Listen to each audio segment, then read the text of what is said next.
First Contact Nightmare. The celestial harmony glided silently through the uncharted regions of the Andromeda Arm, its elegant silver hull catching the light of distant stars. The ship's design reflected the aesthetic sensibilities of its creators, the Zephyrians, with smooth, flowing lines and crystal observation domes that allowed its crew to marvel at the cosmic wonders they studied. Commander Thalia stood on the bridge, her translucent blue skin shimmering slightly as she reviewed the latest survey data. Like all Zephyrians, she stood just under 5 feet tall with delicate limbs and four-fingered hands perfectly evolved for precision work. Large, opalescent eyes blinked slowly as she processed the information scrolling across the holographic display.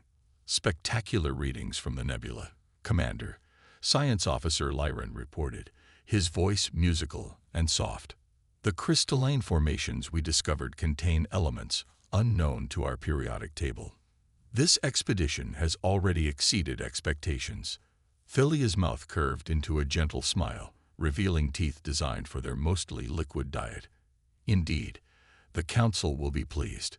This sector has proven far more interesting than initial scans suggested.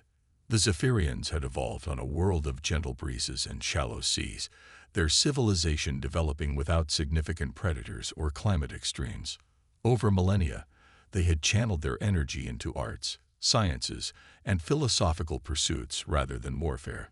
Their expansion into space had been motivated by curiosity rather than conquest, their ships equipped with advanced sensors, but minimal defensive capabilities. The celestial harmony embodied this peaceful approach, carrying 30 scientists and a small support crew on its 2-year mission to catalog celestial phenomena in this unexplored region.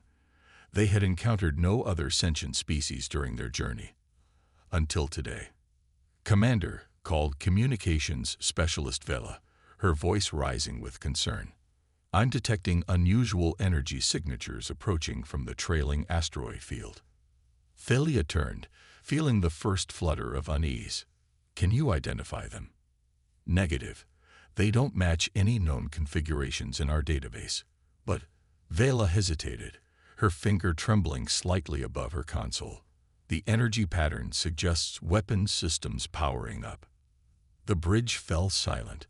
Weapons were a concept the Zephyrians understood theoretically, but rarely encountered in practice. Their home system had been peaceful for over 15 generations, and their diplomatic corps had successfully negotiated non-aggression pacts with a handful of spacefaring species they had met. Visual confirmation, announced the sensor operator, projecting the image onto the main screen.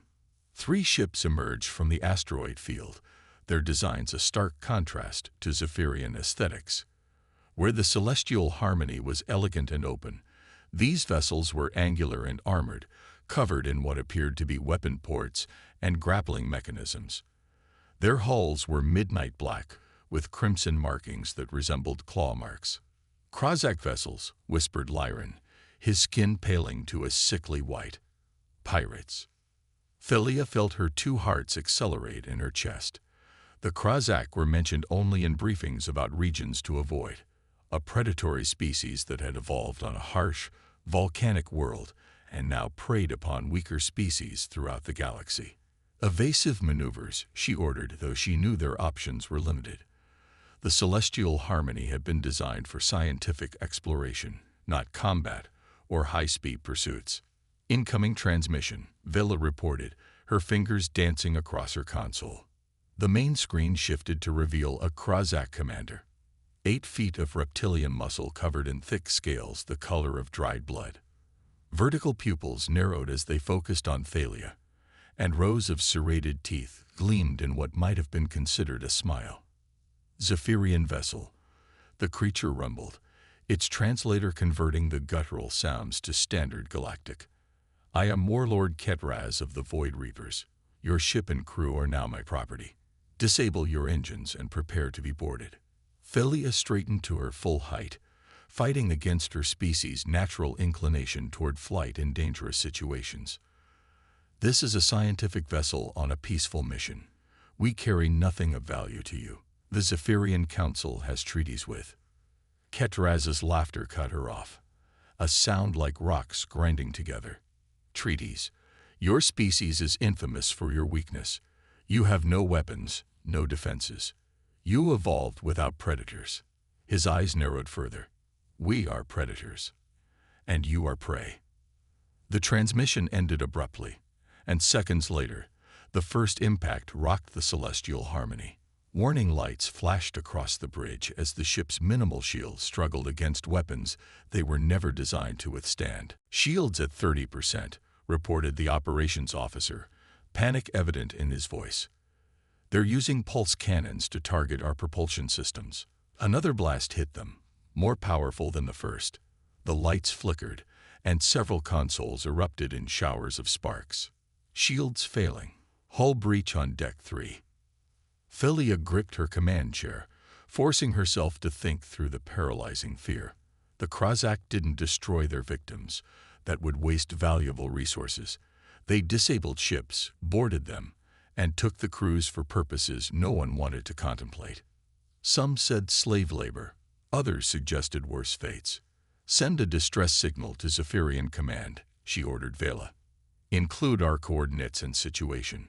Vela's hands moved frantically across her panel. Long-range communications are damaged by the attack. I can only broadcast a general distress call, and I can't guarantee who will receive it. Send it anyway, Philia commanded, to anyone who can hear it. As Vela worked, Philia activated the ship-wide communication system. All personnel, this is Commander Thalia. We are under attack by Krozak pirates. Proceed to emergency shelters immediately. Security teams to critical areas. Not that their dozen security officers with stun weapons would offer much resistance against Krozak boarding parties.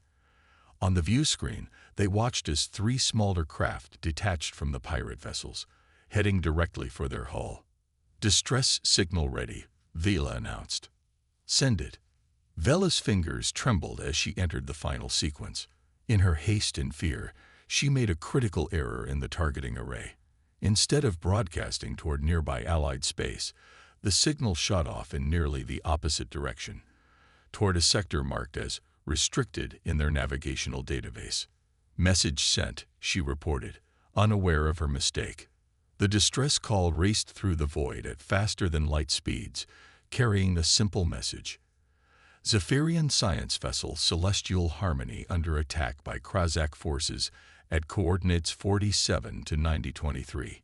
Boarding in progress. Any assistance appreciated. Please hurry. The signal passed through empty systems, beyond the patrol routes of any species the Zephyrians had diplomatic relations with. It continued into a region most spacefaring races deliberately avoided, a zone containing a yellow star with a third planet classified in the Galactic Registry as Extreme Deathworld. On the Celestial Harmony, the first explosion signaled the Krozak cutting through the outer hull. Security alerts blared from every deck. "They're in," whispered Lyran. Philia stood tall, though fear made her limbs weak. Lock down the bridge. Encrypt all research data, and pray that someone hears our call. Little did she know that their signal was already being received by a species unlike any the Zephyrians had ever encountered. A species that evolved on a world of predators, disasters, and constant competition. A species whose response would forever change the galaxy's understanding of the word dangerous. Captain Alina Reyes stood on the bridge of the UEF Thunderchild, her tall frame silhouetted against the vast star field visible through the reinforced viewports. At 6 feet, even with broad shoulders and a frame hardened by both Earth's gravity and decades of military service, she cut an imposing figure even among her fellow humans. "Status report," she requested, her voice carrying the slight accent of the Mars colonies where she'd grown up. Lieutenant Commander Jackson responded from the tactical station. "All systems nominal, Captain. We're maintaining patrol pattern Delta along the outer boundary." The Thunderchild was one of humanity's newest warships, a Typhoon-class heavy cruiser carrying a complement of 2,000 personnel, including a full battalion of Space Marines. Humanity had reached the stars relatively late compared to many galactic civilizations, but they had expanded rapidly, driven by the same determination and adaptability that had allowed them to survive on their challenging homeworld. "Captain," called Communications Officer Chen, his hand pressed to his earpiece, "we're picking up some kind of transmission. It doesn't match any known human or allied frequencies." Reyes turned, one eyebrow raised. This sector of space was largely unexplored, the edge of human territory that bordered the unknown. Source: unknown, ma'am. It's not a human frequency, and it doesn't match any alliance signatures in our database. Put it through. The bridge speakers crackled to life. The message wasn't in any human language, but the ship's advanced translation systems quickly processed the alien words. "Zephyrian science vessel Celestial Harmony under attack by Krazak forces at coordinates 47 to 9023.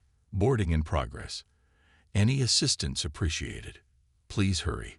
The bridge fell silent. First contact with a new alien species wasn't an everyday occurrence, especially not one coming in the form of a distress call. "Computer," Reyes called, "do we have any information on species designated Zephyrian or Krazak?" The ship's AI responded immediately. "Limited data available. Zephyrians, peaceful spacefaring race from a low-gravity world, primarily scientists and diplomats. Krazak, hostile species known for piracy and raiding. Class 3 threat designation." Reyes nodded slowly. "And the coordinates?" "Approximately 2 hours away at maximum FTL, Captain," reported the navigation officer. "Outside our normal patrol route, but well within our operational range." Reyes didn't hesitate. In the centuries since humans had reached the stars, they had built a reputation for themselves, sometimes as reckless, often as unpredictable, but always as a species that answered calls for help. "Set course for those coordinates, maximum speed," she ordered. "Alert Battle Group Sierra, we're responding to a distress call." Commander Alvarez, her XO, stepped closer. "Captain, protocol suggests we should consult with Fleet Command before engaging with unknown alien species."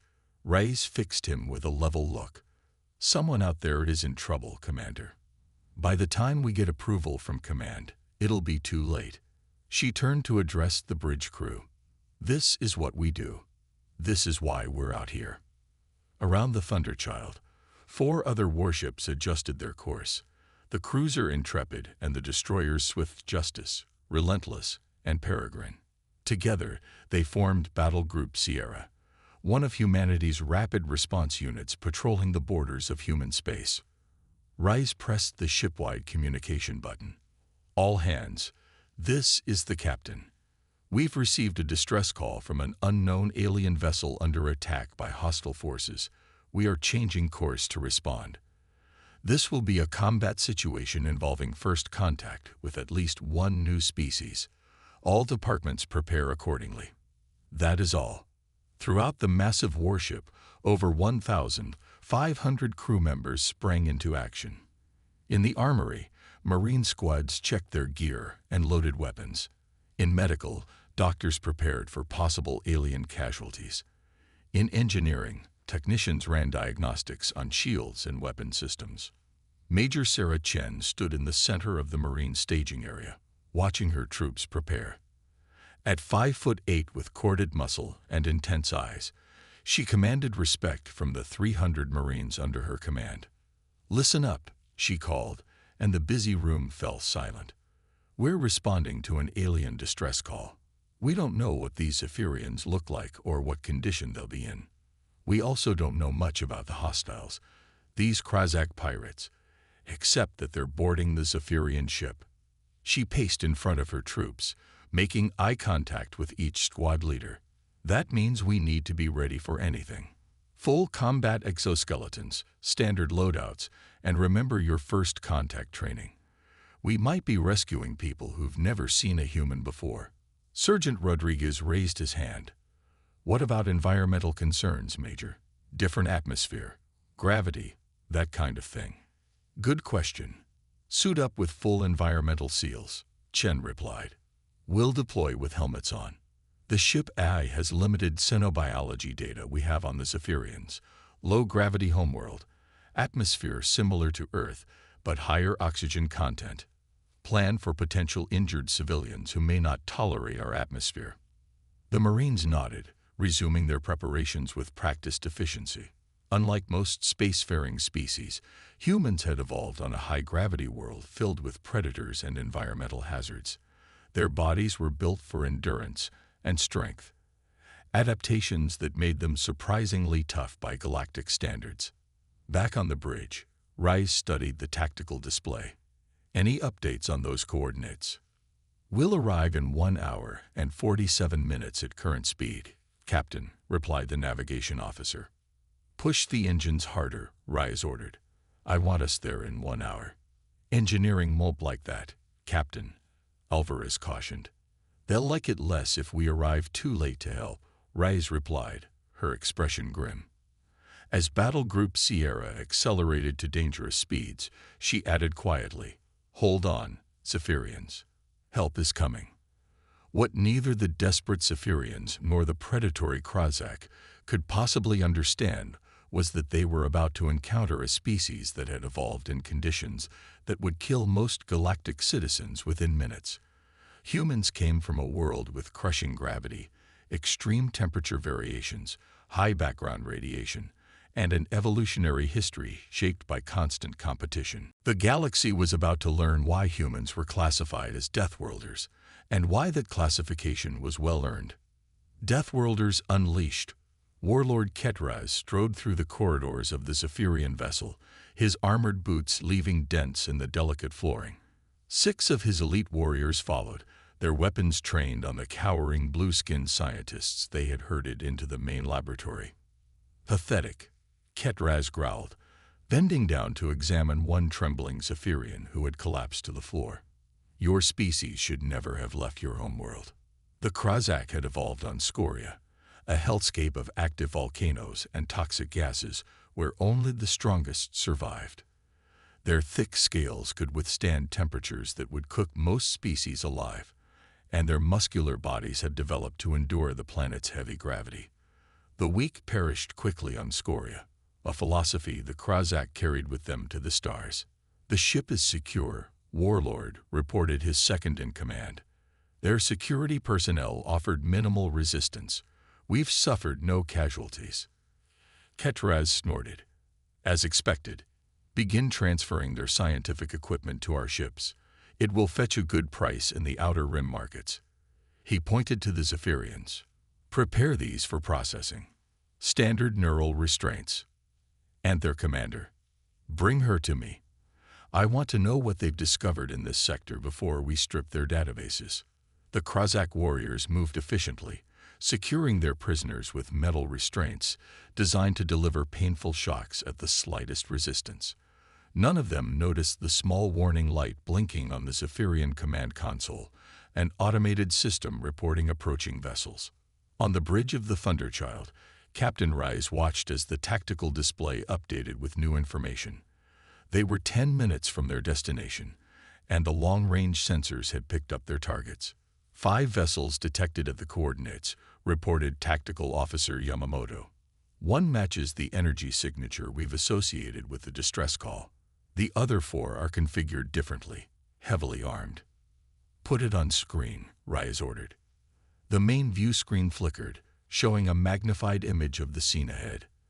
A sleek silver ship with elegant lines was surrounded by 4 predatory black vessels. Even from this distance, it was clear the silver ship had sustained significant damage. Life signs? Rise asked. Multiple readings from all ships, responded Science Officer Park. The signatures are unfamiliar, but we're detecting 2 distinct species. Based on the distress call information, I believe the smaller, weaker signatures are the Zephyrians, while the larger ones match what we'd expect from the Krozak. Commander Alvarez studied the tactical data. The pirate vessels have minimal shields active. They're not expecting company. Then let's surprise them, Rice said, her voice cold. Battle stations, all hands to combat positions. Throughout Battle Group Sierra, klaxons sounded as the human warships prepared for engagement. On the Thunderchild, weapons systems powered up, and missile tubes were loaded with tactical warheads. "Open a channel to all ships in that system," Reyes ordered. "Let's announce ourselves." Communications Officer Chen worked his console. "Channel open, Captain." Reyes stood, her posture straight and commanding. "Attention Krozak vessels. This is Captain Alina Reyes of the United Earth Federation ship Thunderchild.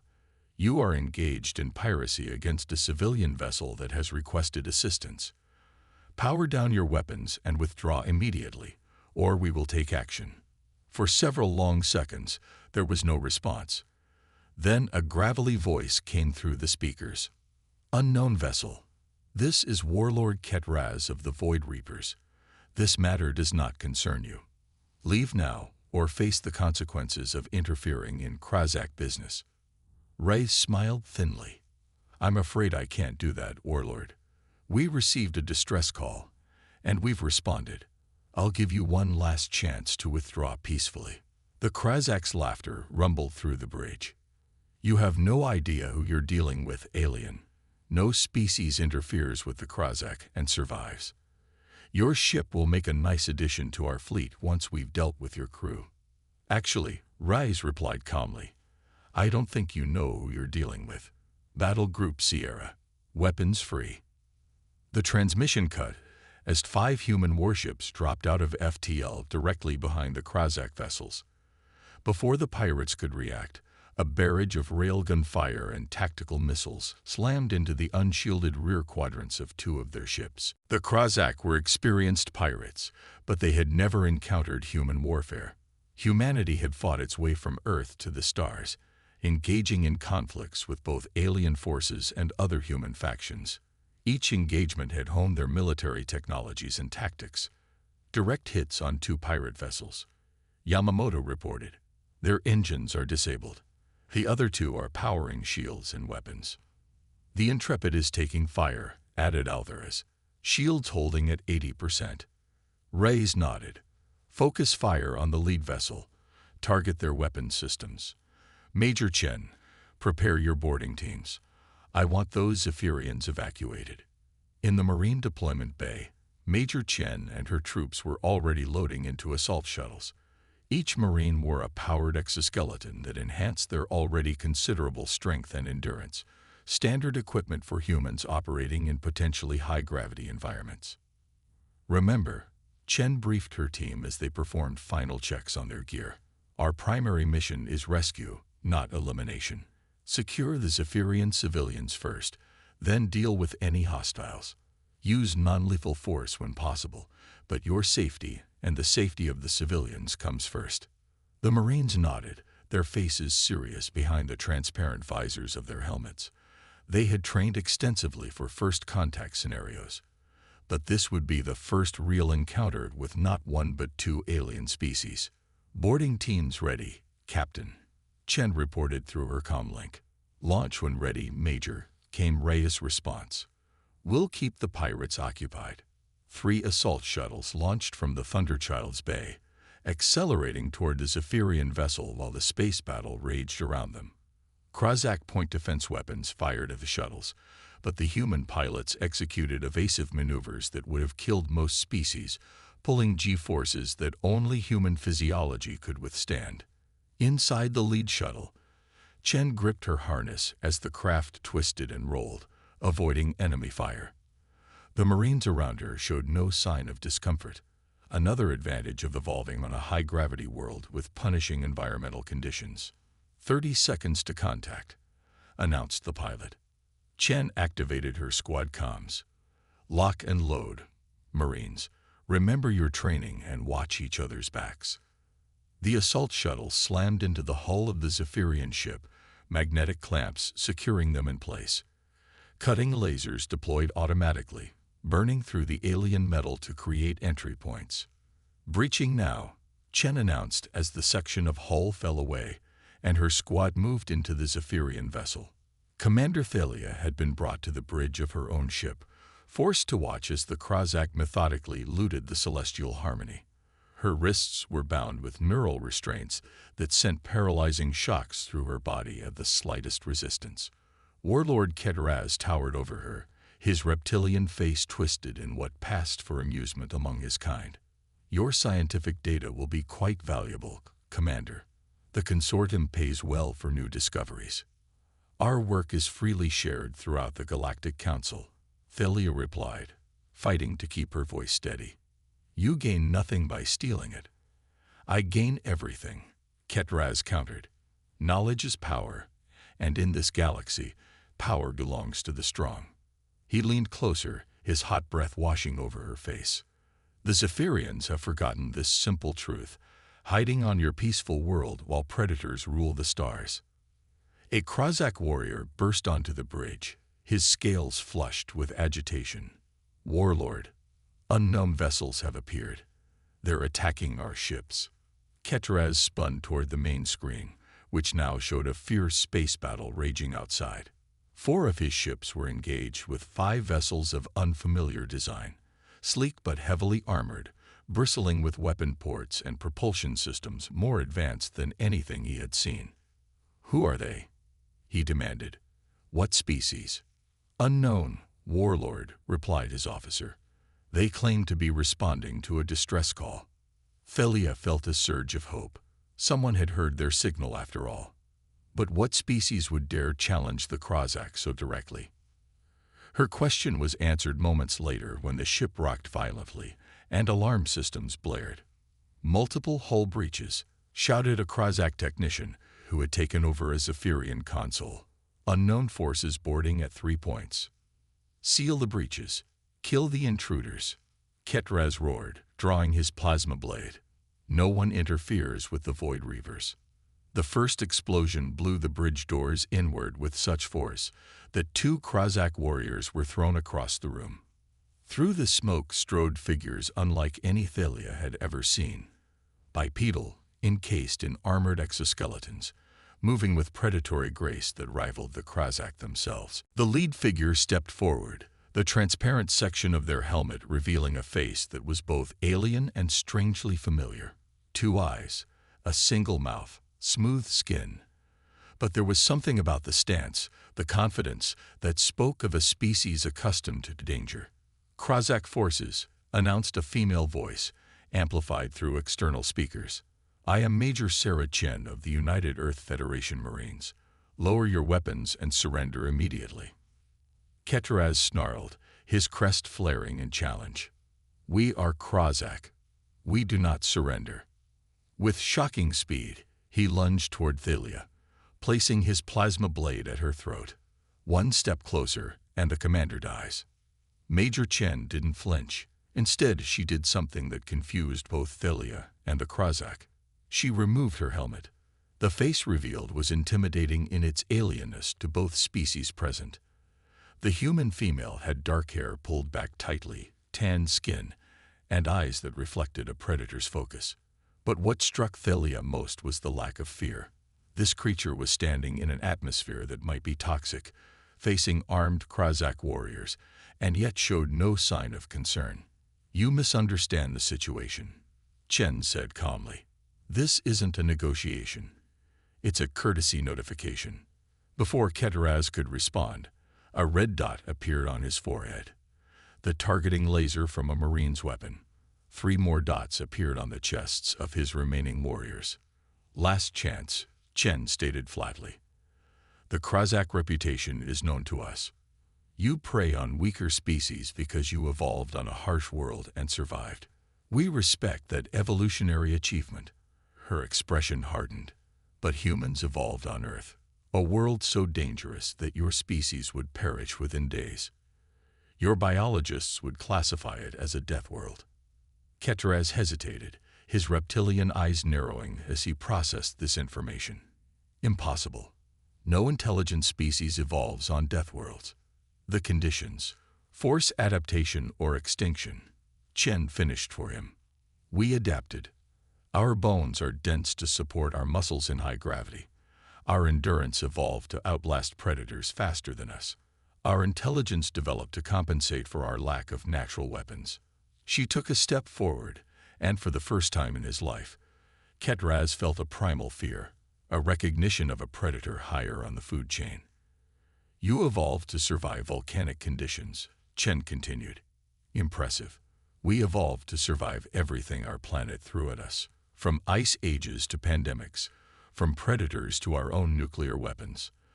The galaxy classified us as Deathworlders, not because of where we come from, but because of what we've become. The standoff stretched for several tense seconds.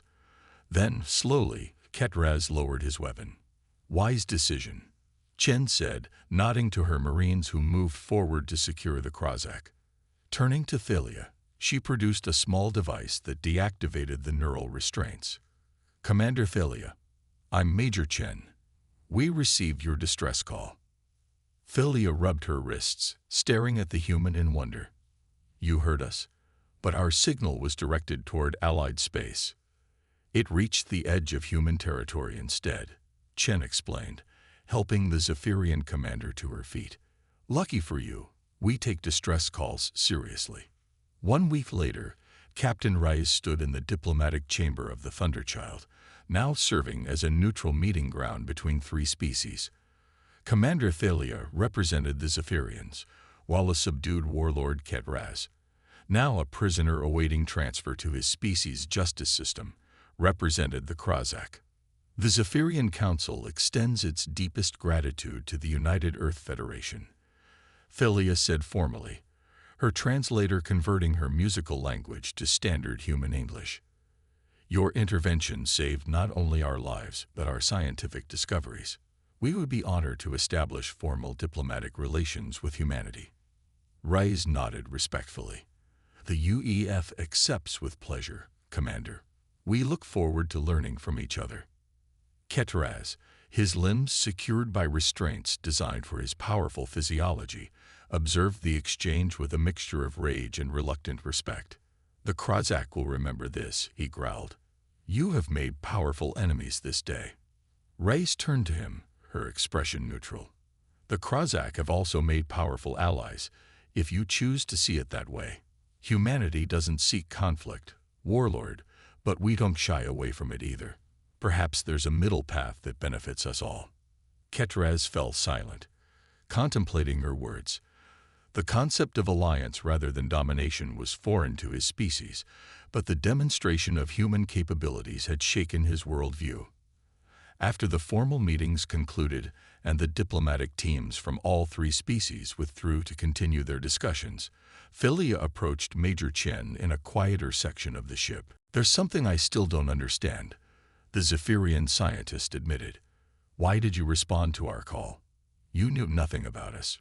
We might have been the aggressors. Your people might have died for strangers. Chen considered the question carefully. Throughout our history, humans have been both predators and prey. We've fought wars that nearly destroyed our planet. We've committed atrocities against our own kind. She paused, choosing her words with care. But we've also learned that strength without compassion leads to extinction. The strongest species isn't the one that dominates through fear, but the one that builds through cooperation. She gestured toward the viewport, where the repaired celestial harmony floated alongside the human battle group. Your people seek knowledge. The Krozak seek power. Humans seek both, but we've learned they must be balanced. Responding to distress calls, protecting those who can't protect themselves. That's part of who we are. Thalia's opalescent eyes studied the human with new understanding. The galaxy has misunderstood your kind, classifying you merely as Deathworlders, dangerous beings to be feared. But there's more to humanity than that, isn't there? We're complicated, Chen admitted with a smile. Deathworlders, yes, but also dreamers, explorers, builders. Sometimes heroes, sometimes villains, always adapting.